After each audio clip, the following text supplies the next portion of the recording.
warahmatullahi wabarakatuh. Koneksi antar materi modul 2.1 pembelajaran berdiferensiasi oleh saya Ratna Yulianti, calon guru penggerak angkatan 6 dari Kabupaten Barito Kuala dengan bimbingan Ibu Endah Ciwandani dan Ibu Saudah. Bismillahirrahmanirrahim.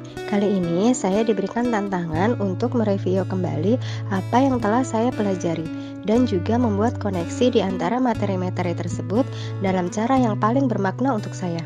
Dengan cara melakukan refleksi terhadap pembelajaran hingga saat ini dengan merespon beberapa pertanyaan dan tugas berikut ini.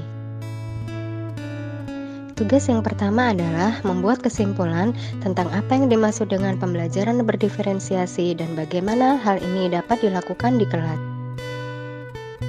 Menurut Tomlinson, dalam kelas yang mengimplementasikan pembelajaran berdiferensiasi, seorang guru melakukan upaya yang konsisten untuk merespon kebutuhan belajar murid. Pembelajaran berdiferensiasi adalah serangkaian keputusan masuk akal yang dibuat oleh guru yang berorientasi kepada kebutuhan murid.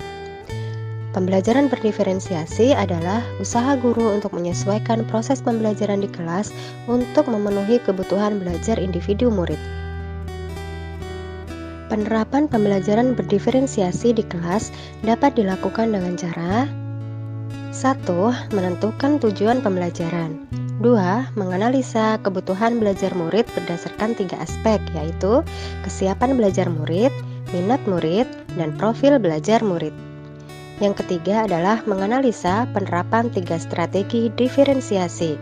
Diferensiasi konten, diferensiasi proses, dan diferensiasi produk.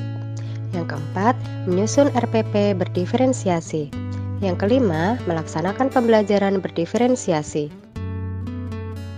Pertanyaan berikutnya adalah, bagaimana pembelajaran berdiferensiasi dengan memenuhi kebutuhan belajar murid dan membantu mencapai hasil yang optimal?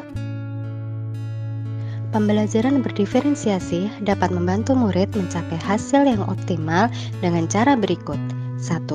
Guru dapat menganalisa kebutuhan belajar murid berdasarkan 3 aspek, yaitu kesiapan belajar murid. Guru perlu melihat kesiapan belajar murid untuk mengetahui kapasitas murid, mempelajari materi, konsep, atau keterampilan baru.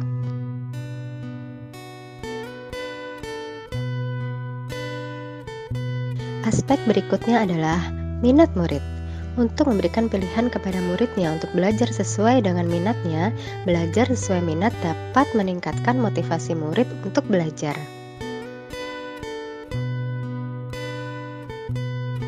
Aspek yang ketiga adalah profil belajar murid. Guru memberikan kesempatan kepada murid untuk belajar secara alami dan efisien tergantung dari gaya belajarnya, kecerdasan majemuknya, pengaruh budayanya, dan lingkungannya. Untuk mencapai hasil yang optimal, cara yang kedua adalah dengan menerapkan 3 strategi diferensiasi secara tepat, yaitu 1. Diferensiasi konten. Guru perlu menyesuaikan materi atau konten pembelajaran dengan kebutuhan belajar murid yang beragam, mempertimbangkan dari pemetaan kebutuhan kesiapan, minat, dan profil belajar murid.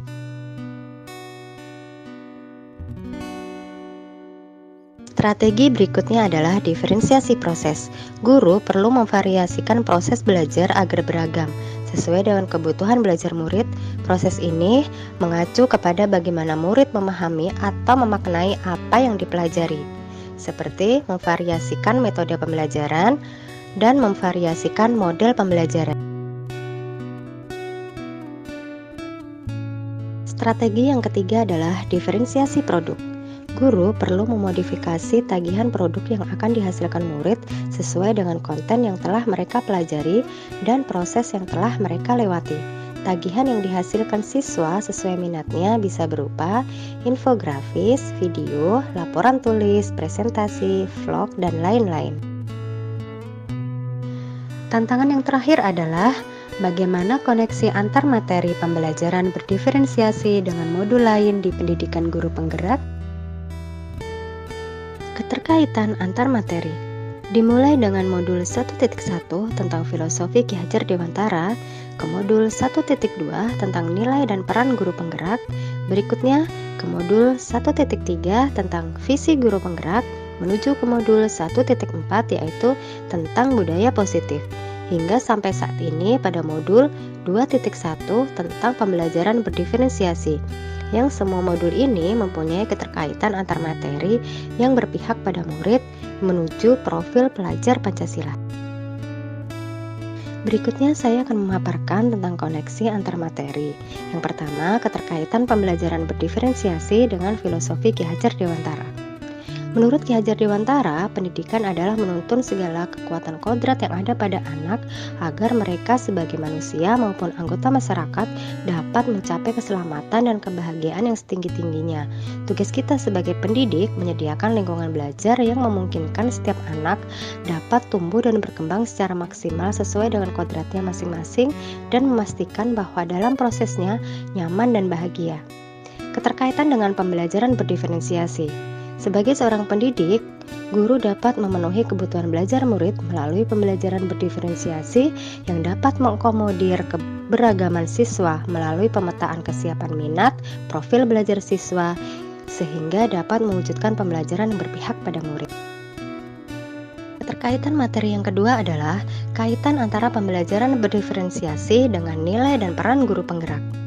Sebagai seorang guru penggerak yang telah memiliki nilai guru penggerak, yaitu berpihak pada murid, mandiri, reflektif, kolaboratif, dan inovatif, serta peran guru penggerak sebagai menjadi pemimpin pembelajaran, menjadi coach bagi guru lain, mendorong kolaborasi, mewujudkan kepemimpinan murid, serta menggerakkan komunitas praktisi, pastilah mampu merancang pembelajaran yang berdiferensiasi yang dapat menjawab semua kebutuhan murid.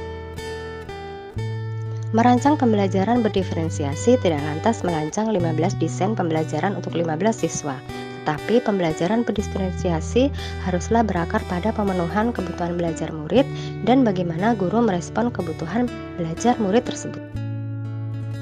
Keterkaitan materi yang ketiga adalah keterkaitan antar pembelajaran berdiferensiasi dengan visi guru penggerak. Guru dapat menggunakan pendekatan inquiry apresiasi melalui tahapan bakja, yaitu dengan membuat pertanyaan terkait pemetaan kebutuhan belajar siswa. Ambil pelajaran apa yang sudah pernah dilakukan. Gali mimpi tentang kondisi ideal yang terjadi dalam proses pembelajaran. Kemudian, jabarkan 3 strategi diferensiasi. Dan atur eksekusi dengan melakukan penilaian yang sesuai dengan kebutuhan belajar siswa. Sebagai seorang pendidik, guru dapat memenuhi kebutuhan belajar murid melalui pembelajaran berdiferensiasi yang dapat mengakomodir keberagaman siswa melalui pemetaan kesiapan, minat, dan profil belajar murid. Keterkaitan materi yang keempat adalah keterkaitan antara pembelajaran berdiferensiasi dengan budaya positif. Penerapan pembelajaran berdiferensiasi di sekolah akan membentuk budaya positif dengan posisi kontrol guru sebagai manajer. Guru membantu siswa sehingga merasa dihargai dan memiliki keterkaitan di antara dirinya dengan guru dan temannya di kelas, sehingga siswa merasa dirinya bagian dari kelas tersebut. Sebagai seorang pendidik, guru dapat memenuhi kebutuhan belajar murid melalui pemetaan kesiapan minat, profil belajar siswa, sehingga dapat mewujudkan pembelajaran yang berpihak pada murid. Kesimpulan, keterkaitan antara materi dari modul 1.1 sampai modul 2.2 dapat disimpulkan pembelajaran berdiferensiasi sangat erat kaitannya dengan proses pembelajaran yang berpihak pada murid sesuai dengan filosofi Ki Hajar Dewantara. Nilai-nilai yang melekat pada guru yaitu mandiri, reflektif, inovatif, kolaboratif, dan berpihak pada murid merupakan komponen-komponen utama dalam mewujudkan pembelajaran berdiferensiasi. Murid sebagai subjek pembelajar yang beragam harus terlayani dengan baik melalui visi misi yang baik pula. Pembelajaran berdiferensiasi merupakan bagian dari budaya positif. Alhamdulillahirabbil alamin. Demikian pemaparan saya pada koneksi antar materi di modul 2.1. Semoga kita bisa menjadi guru yang selalu dirindukan siswa. Salam kebajikan. Wassalamualaikum warahmatullahi wabarakatuh.